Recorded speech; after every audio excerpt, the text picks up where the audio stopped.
Benerd, good morning. Thank you very much for joining us this morning here. We hear that you are on location. Please, first off, give us an update. What have you discovered since you have been there, Benerd? All right, thank you, Mazino. Well, basically, we've been unpacking everything that has been happening, getting more insights beyond what we just saw in that particular video. I'm here at the church, Christ Apostolic Church, that's CAC, Okeshegun in Eruku community, Kwara State, that's what it's called. And this building here, as you can see beside me, is the church where this all happened. It's locked now, but it is still an active crime scene. We were in there yesterday and we were able to film from inside the church premises, inside the church building itself. And, there's still, you can still feel the ambience, almost as if you can still feel part of what happened, on that day. As a matter of fact, it is still left the same way it was back then. We could still see belongings of some of the people who were abducted and sadly killed as well. We could still see a lot of blood stains trail from one entrance of the church to the other, bullet holes through the windows, through some of the pews in the church. And, it just gave the feeling of what actually happened on that particular day. I'll quickly give you a brief as well. We heard that 3 people were killed. One was a security guard.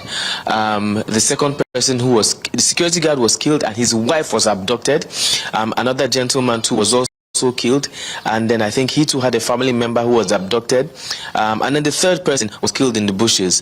The senior pastor had his first son abducted.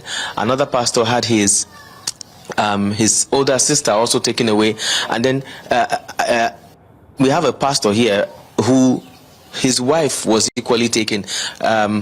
Pastor, please come and join me now. If you remember, if you go back to that video, I don't know if you can remember the faces there. The pastor who was leading the congregation that particular night, wearing some kind of yellow outfit, native.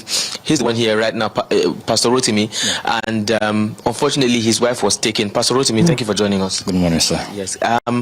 Very briefly, can you just give us an account of what happened? Very short. You were leading the service that night. Yeah. Briefly, what can you remember that happened? What I remember in this, something that happened to us in Christ Apostolic Church, Eruku, is that we are doing praise, we have praised God for what I've done, because they kidnapped our people, I think last month later. So we have just received our us because we did not lose our people who they kidnapped last month. So Monday we have started the program and nothing happened. But unfortunately on the Tuesday, so I just when choir members sing, so I collected the program. So I started the program. So immediately I didn't even know that it's gone. But I even think maybe it's transformer. If you watch the film, you see the way I will be doing in that day. But I didn't know that they are kidnapper. So that's what I even see. So I just see 4 of them enter church. They are shooting gun. So I don't even know where I can even run. So I just like to protect my member first. So I locked the door when I saw them. So I see all my member. So I went the place where I had. So they come to my place. So I had them to the altar. So I went again, go to another vestry. So all my members, they are inside that vestry again. So when I see that the kidnapper, I wanted to take all of them. So when I get there and I lock the door for back. So they take another road to enter. So that's what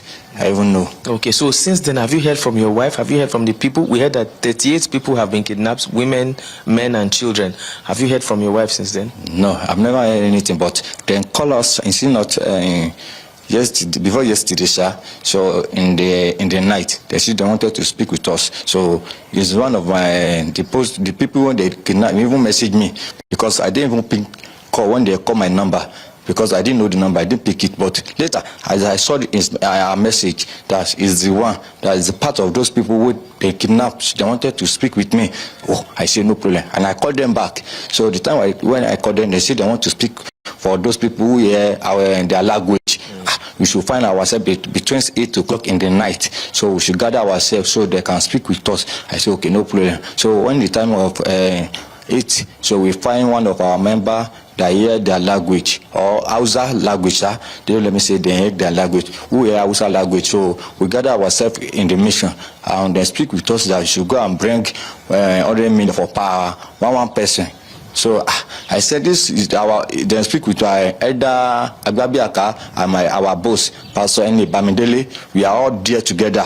So they said this money is too much. What do you want us to see this morning? Okay, they wanted to pitch us like they should go and find like 20 million per one person. I said this money is too much. There's no how. This is our member that you kidnap. So you have to take all of them away. If you wanted to contribute the money, say they are the one that will contribute money for us, but you have to take all of them away like that. Okay, then say we should. One the man where hear their language, he said we are begging them. They should take 20 million for all of them.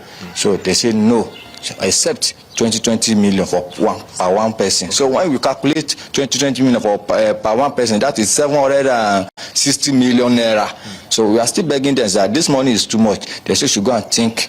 You should go and think about it. You should go and do meeting. So before yesterday on the Friday, you should give them report by 4 o'clock. I said that 4 o'clock is too much. You should take to 8 o'clock. They said no. Okay. Thank you, Pastor Rotimi.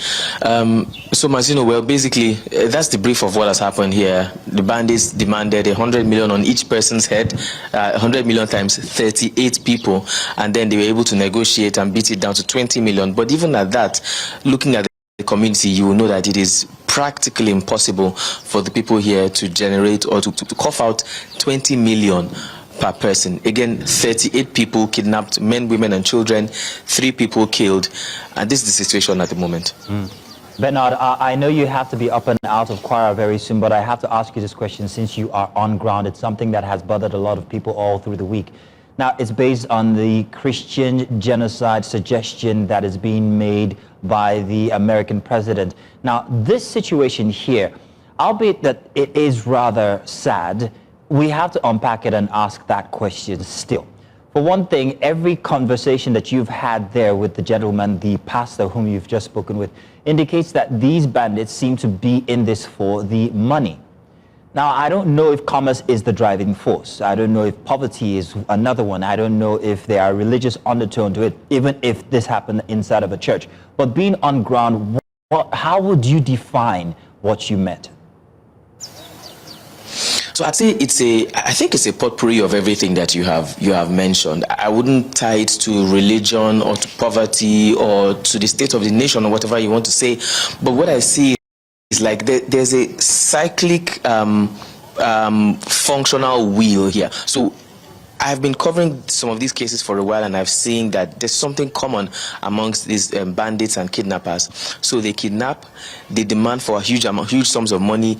They may not get the amount they request for, but they get something, so they get some money, they get food items, they get materials. Sometimes they get motorcycles from their victims, and they take them into the bushes. Now with these materials they sustain themselves, they most likely purchase weapons, purchase supplies, and then it's rinse and repeat, and then it continues again, and then they use these resources to commit more mayhem in other places. Just like he said, it's not the first time that the community has been hit by these assailants.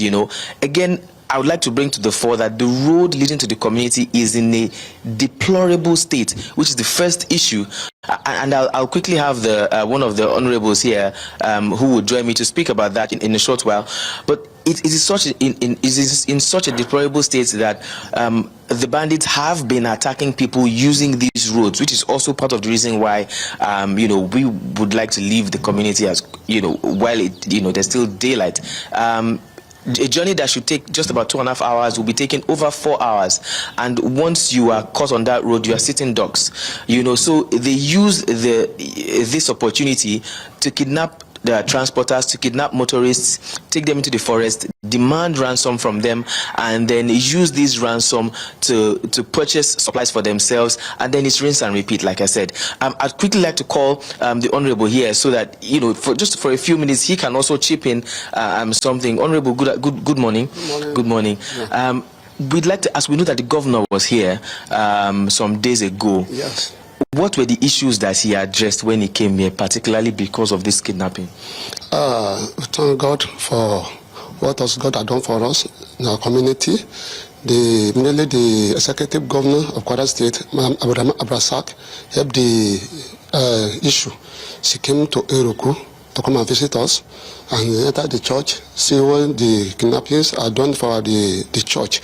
And we complain that this federal road is part of the problem for this our area, because they use that opportunity for that the road it's not okay to kidnap people, taking the inside the bush, taking the way and they see for the money. But what has happened? Especially this on Tuesday in our community, it's very, in fact, it's very bad. So I didn't ask your name. Can you give us your name, please? My name is Honorable Prince Ade Omanisi. Okay. Yeah. And you are the? I'm the Honorable, the son of the late Kabesi of Eruku. Okay. So now what is the demand of the people of Eruku now? Because we heard that this is not the first time that these bandits come to kidnap people, but it's the first time they are doing this in the church. Yes. So what are the people asking for from the government? You're asking for full security. And our executive governor promised us that he's going to work on it. And we see that immediately he left, we see some soldiers. So it's our community now. So and you still receive, but because this has no security for our community here, that's a danger. Because of no security, people are running, pack the load, run for leave the community, and this is very bad. Thank you so much, Honorable. So Mazino, wrapping that up, just as he said, on our way coming, we did see vehicles with people's belongings on them, in them, moving. We didn't realize that these actually are residents, indigenes of the community, who, because of the insecurity, the state of insecurity, have started moving out of the community. We were able to speak to the Kabesi late last night. He had been pleading to his people to please come back, that the governor has promised security and that they actually see some of those promises coming to play. We see that there are now presence of some armed security operatives, military men, members, officers of Nigerian Army, police officers are here too. But also worthy of note now is that the people are having to defend themselves. We saw a huge number of people, scattered across the community late last night, from evening time till night, carrying Dane guns, in defense of themselves, their lives and their property. And they say that that is what they have resorted to. They will not wait for the government to do it for them alone. They know their community. They will do their best to defend themselves. But, Mazino, it's quiet here. It's solemn. The people are living in fear.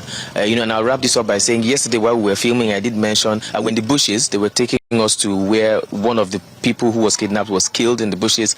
And then we had sporadic gunfire. We all had to run for our own lives as well. It came twice, before we found out, as we were told, that it most likely was the security operatives doing some kind of, shooting some kind of, warning shots. Possibly they heard something or they saw something, but that's how the people are living now. Every sound is a warning shot. Everything agitates them, and they basically are living in fear. Well, Benerd, I'd like to say, first off, I have always admired your job, but in cases like this, I don't know how I would feel putting yourself in danger just so you can bring this fearless reporting to us. I want to say thank you very much. We also look forward to seeing you back here in Lagos. Safe. Do be safe, please. Thank you, Benerd. Thank you for having me. Thank you.